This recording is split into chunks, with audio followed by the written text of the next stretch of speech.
सुप्रभात। मैं डॉक्टर अनुराग Dubey, Jagatjit inter college Shravasti से आपका इस वीडियो में स्वागत करता हूं। इस वीडियो के पहले हम लोग संधि पर चर्चा कर रहे थे और संधि के भेदों के क्रम में हम लोगों ने स्वर संधि पर चर्चा पूरी कर ली थी। इस वीडियो में हम लोग व्यंजन संधि के विषय में चर्चा करेंगे। व्यंजन संधि को हल संधि के नाम से भी जाना जाता है। व्यंजन वर्ण या हल प्रत्याहार के वर्णों के पश्चात जब कोई व्यंजन अथवा स्वर वर्ण आता है तो इन दोनों के मेल से जो विकार उत्पन्न होता है उसे व्यंजन संधि कहते हैं। अर्थात जब पहले पद के अंत में कोई व्यंजन वर्ण हो और दूसरे पद के प्रारंभ में कोई स्वर वर्ण आया हो अथवा कोई व्यंजन वर्ण आया हो तो व्यंजन का स्वर से मेल होने पर अथवा व्यंजन का व्यंजन से मेल होने पर जो परिवर्तन या विकार उत्पन्न होता है उस परिवर्तन या विकार को व्यंजन संधि अथवा हल संधि कहा जाता है। इस संधि को हम कुछ उदाहरणों के माध्यम से अच्छी तरह से समझ सकते हैं। आइए उदाहरणों को देखते हैं। पहला उदाहरण है रामस प्लस शेते। यहाँ पहला पद है रामस। रामस पद के अंत में स व्यंजन वर्ण है और दूसरे पद शेते में पहला वर्ण श है। तो यहाँ व्यंजन का व्यंजन के साथ मेल हो रहा है। ऐसी स्थिति में पहले आए हुए स का परिवर्तन या विकार श के रूप में हो जाता है और नया निष्पन्न शब्द रामश्चेते बनता है। दूसरा उदाहरण धनुष प्लस टंकारः। यहाँ पहला पद है धनुष। धनुष के अंत में सकार आया है और टंकारः के प्रारंभ में ट आया है। यह दोनों वर्ण व्यंजन हैं। व्यंजन का व्यंजन के साथ मेल हो रहा है। अतः पहले आए हुए स के जगह पे परिवर्तन होकर के मूर्धन्य श हो जा रहा है और नया निष्पन्न शब्द धनुष टंकारः प्राप्त होता है।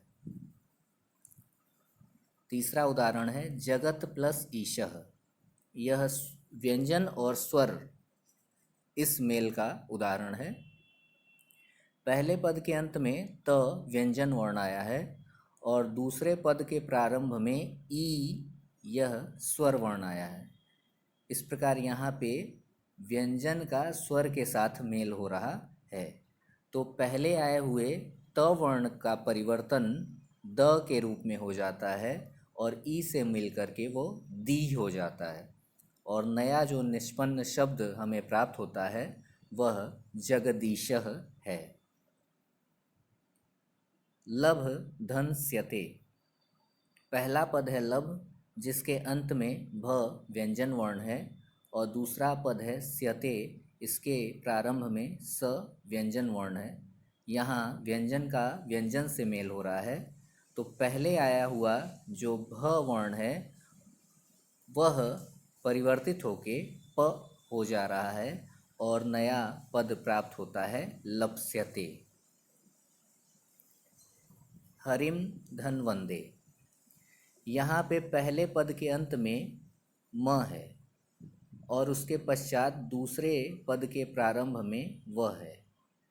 तो यहाँ पे व्यंजन का व्यंजन के साथ जब मेल हो रहा है तो पहले आए हुए म के स्थान पर अनुस्वार आदेश हो जाता है और नया पद जो प्राप्त होता है वह हरिंग वंदे के रूप में प्राप्त होता है। अगले उदाहरण में दो पद हैं दिक् प्लस नाथः। दिक् पद के अंत में क है और नाथः के प्रारंभ में न वर्ण है।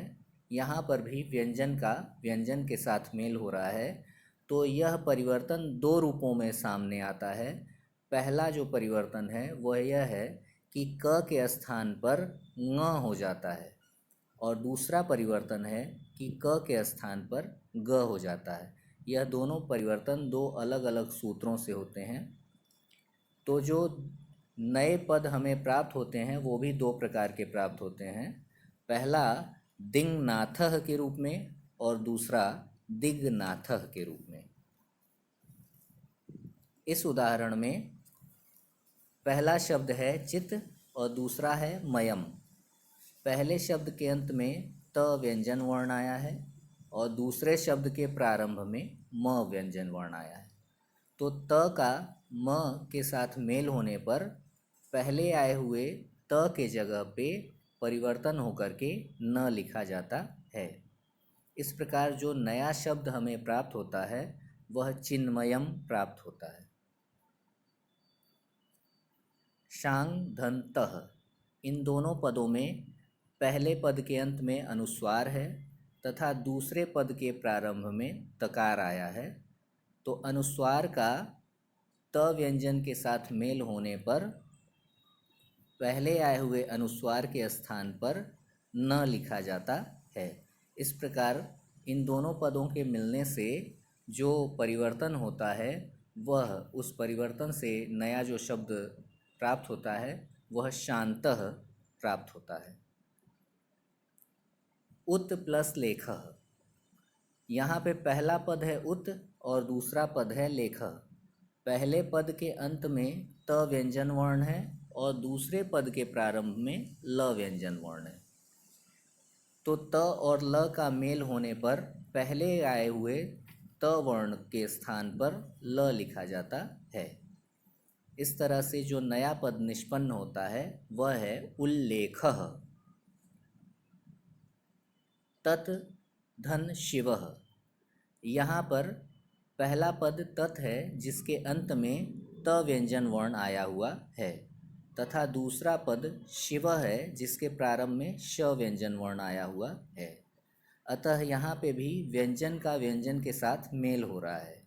तो पहले आया हुआ जो त वर्ण है उसके स्थान पर च लिखते हैं और बाद में आया हुआ जो श वर्ण है वह परिवर्तित होके क्ष के रूप में आता है।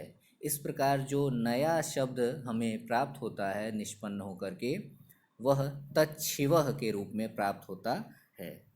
इस तरह हम देखते हैं कि पहले पद के अंत में यदि व्यंजन वर्ण हो और दूसरे पद के प्रारंभ में कोई स्वर आया हो अथवा कोई व्यंजन आया हो तो वहाँ पे जो संधि होता है वह संधि व्यंजन संधि कहलाता है। इस तरह से व्यंजन संधि के संदर्भ में यह चर्चा पूरी हुई। धन्यवाद।